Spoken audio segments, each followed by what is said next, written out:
భారత్లో ఒక famous quotation ఉందండి.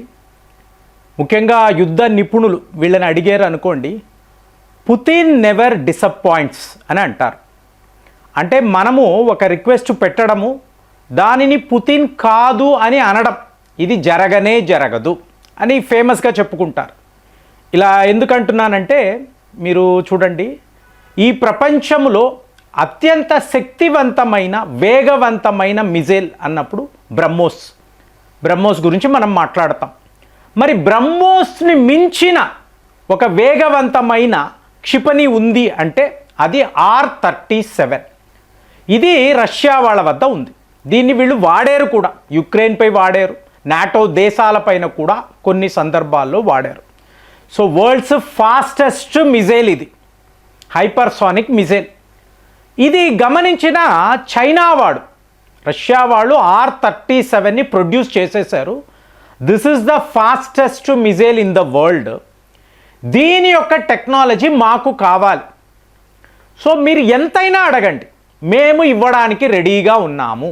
చైనా వాళ్ళ ఆఫర్. పుతిన్ గారు ఏం మాట్లాడతారండి, మాకు చైనా మధ్య లిమిట్లెస్ ఫ్రెండ్షిప్ ఉంది అని చెప్తాడు కదా ఆయన. కానీ ఈ విషయంలో R-37 విషయంలో సింపుల్గా నో అని అన్నారు. ఎందుకు? మనకు తెలిసిన రివర్స్ ఇంజనీరింగ్. సో అప్పుడు S-400 తయారు చేసినప్పుడు చైనా వాడే కొన్నాడు ఫస్ట్. కొని ఏం చేశాడు, పూర్తిగా S-400ని రివర్స్ ఇంజనీరింగ్ చేశాడు. దాని టెక్నాలజీని వాడు చోరీ చేశాడు. సో చైనా గురించి బాగా తెలిసిన పుతిన్, మీకైతే సమస్యే లేదు, ఇవ్వనే ఇవ్వము చెప్పేశారు. కానీ ఇంకొక వైపు చూశారనుకోండి, ఇదే R-37. సో దీనిని భారత్కే ఆఫర్ చేశారు. ఎందుకంటే మనకు ఇలాంటి బుద్ధులు ఉండవు కదా. సో ఇంకొకటి టెక్నాలజీని చోరీ చేయడము, రివర్స్ ఇంజనీరింగ్ ఇలాంటివన్నీ మనం చెయ్యం. కాబట్టి రష్యా వాళ్ళు మనకు ఇంత పెద్ద ఆఫర్ ఇచ్చారు. అంటే మీ దేశానికి R-37ని పంపిస్తాము అంటే మనము వద్దు అన్నామండి. అంటే ఇప్పుడున్న పరిస్థితుల్లో ఇలాంటి ఒక మిజైల్ ఉంది అనుకోండి, మీరు మీ విమానాల్లో ఇంటిగ్రేట్ చేయాలి కదా. ఆల్రెడీ మీరు రఫేల్ విమానాలు కొన్నారు, అందులో స్కాల్ప్ లాంటి మీకు అతి శక్తివంతమైన మిజైళ్ళు ఉన్నాయి. ఇప్పుడు మళ్ళీ ఎందుకు? మోరోవర్ మీ వద్ద బ్రహ్మోసే ఉంది కదా. ఇప్పుడు బ్రహ్మోస్ నుంచి మీరు హైపర్సానిక్ వెర్షన్ తీసుకొస్తున్నారు. అలాంటప్పుడు ఈ R-37 ఎందుకు? సో మనము ఆలోచించాం. కానీ ఇవాళ మీకు సర్ప్రైజింగ్గా మనం ఏమనుకున్నామో, మన యుద్ధ నిపుణులు ఏం చెప్పారో, మన ఎయిర్ పవర్ చైనాను మించిపోవాలి అని 100% మనం కంకణము కట్టుకున్నామో తెలియదు. మీకు ఒక స్టేజ్లో మన ఎయిర్ పవర్ 3rd పొజిషన్ అండి. చైనా వాడు గొడవ చేశాడు. మా వద్ద J-20 ఉంది కదా, 5th జనరేషన్ విమానం ఉంది, భారత్ వద్ద లేనప్పుడు మాకు మించిన ఎయిర్ పవర్ వాళ్ళకి ఎక్కడ నుంచి వస్తుంది? సో అడిగితే అలా కాదు, వాళ్ళు ప్రూవ్ చేశారు. ఒక యుద్ధము చేసి ప్రూవ్ చేశారు. సుఖాయ్ విమానాలు వాడారు, రఫేల్ విమానాలు వాడారు, S-400 కూడా వాడి ప్రపంచానికి చూపించి ఎయిర్ పవర్లో భారత్కి తిరుగు ఉండదని ప్రూవ్ చేయడంతో వాళ్ళను మేము 3rd పొజిషన్లో పెట్టాము. సో నిపుణులు చెప్పారు. ఇవాళ మరి మనం ఏమనుకున్నామో, ఎలాంటి డిసిషన్ తీసుకున్నామో తెలియదు. 300 R-37 long range air to air missile అండి. ప్రపంచంలో దీనికి తిరుగు ఉండదు. ఒక్కసారి ఇది మీ వద్ద ఉంటే ఇదేదో డాగ్ ఫైటింగ్ కోసం కాదండి. ఇవాళ పాకిస్తాన్లో ఆపరేషన్ సింధూర్ అన్నాం చూసారా, వాడి విమానాలు మన విమానాలు డాగ్ ఫైటింగ్ అంటారు. అలా కాదండి. ఇది ఎంత స్పెషల్ అయిన ఒక మిజైల్ అంటే, ఇప్పుడు మీకు air born early warning system and control అంటారు. అంటే శత్రువు యొక్క విమానము లేదా ఒక మిజైల్ రాడాన్ని ముందే పసిగట్టి, కొన్ని 100 కిలోమీటర్ల ముందే పసిగట్టి మీకు సమాచారాన్ని అందవేస్తుంది. సో మొన్న ఆపరేషన్ సింధూర్లో దగ్గర మీకు 200 కోట్లకు పైగా విలువ చేసే పాకిస్తాన్ వాడి ఇదే యావెక్స్ అని అంటారు, దీన్ని మనం డెస్ట్రాయ్ చేసాం.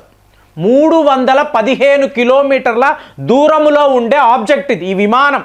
దీన్ని మనం S-400 వాడి టోటల్గా ధ్వంసము చేసాం. సో ఇవాళ ఈ R-37 అనేది ఇలాంటి విమానాల కోసమే, ఆకాశంలో రీఫ్యూయలింగ్ చేసే విమానాలు, అలాగే మీకు బాంబర్స్, అట్లా అంటే స్పెషల్గా మీకు ఎలక్ట్రానిక్ వార్ఫేర్ అంటారు, దానికి సంబంధించిన విమానాలు, వాటినే ఇది టార్గెట్ చేయగలదు. అలాంటి మీకు పరికరాలు, సెన్సార్స్, కాంపోనెంట్స్ ఈ మిజైల్లో ఉంటుందండి.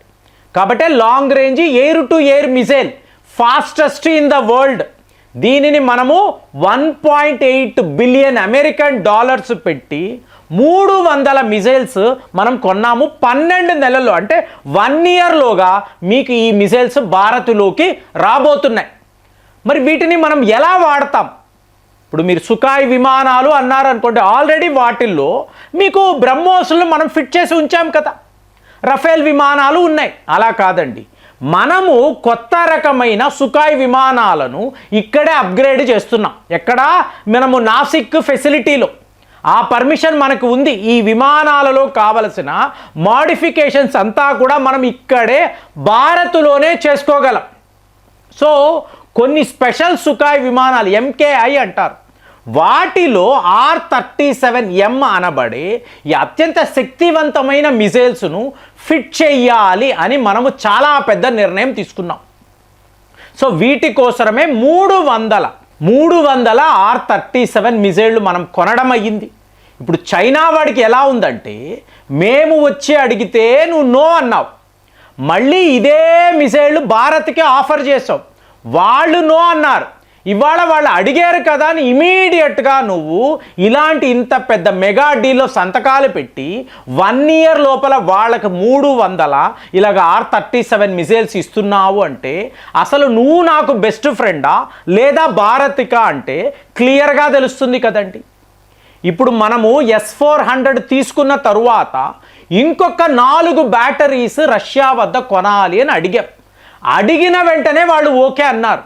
ఇదే పని చైనా చేసింది, మాకు కావాలి అంటే వాళ్ళు నో అని అన్నారు. ఫ్రెండ్షిప్ వేరు, వ్యాపారం వేరు, డిఫెన్స్ వేరు. ఎందుకంటే ఇక్కడ మొహమాటాలు లేవు. మీ శాస్త్రవేత్తలు మా టెక్నాలజీని చోరీ చేస్తున్నారు కదా, అలాంటప్పుడు మిమ్మల్ని ఎందుకు అలో చేస్తాం? కానీ ఈ ఒక వ్యవహారం ఉంది చూసారా, ఈ మెగా డీల్ని ఎందుకు అంటున్నానంటే చైనాకు పాకిస్తాన్కి ఇది నైట్ మేర్ అండి. పోయిన వీడియోలో కూడా మాట్లాడాను, మన శాటిలైట్ వ్యవస్థ చిన్న కదలిక, చీమ చిటుకుమనినా కూడా చైనాలో జరిగినా పాకిస్తాన్లో జరిగినా మన కంట్రోల్ రూమ్కి ఇన్ఫర్మేషన్ వచ్చేస్తుంది. సో ఇవాళ పాకిస్తాన్ చెయ్యగలిగింది ఏమీ లేదండి.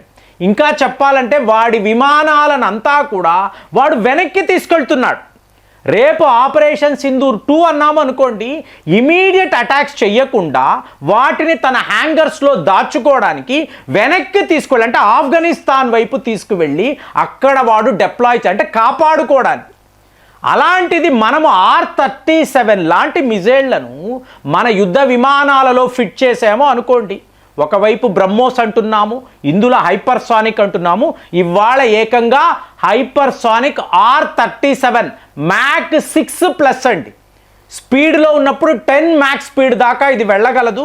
400 కిలోమీటర్ల దూరములో శత్రు యొక్క విమానాన్ని ఇది ధ్వంసము చేయగలదు. వరల్డ్లో ఇదే ఫాస్టెస్ట్ మిజైల్. మరి ఇది భారత్లోకి వచ్చినప్పుడు ఈ సమీకరణను మీరు ఎలా చూస్తున్నారు?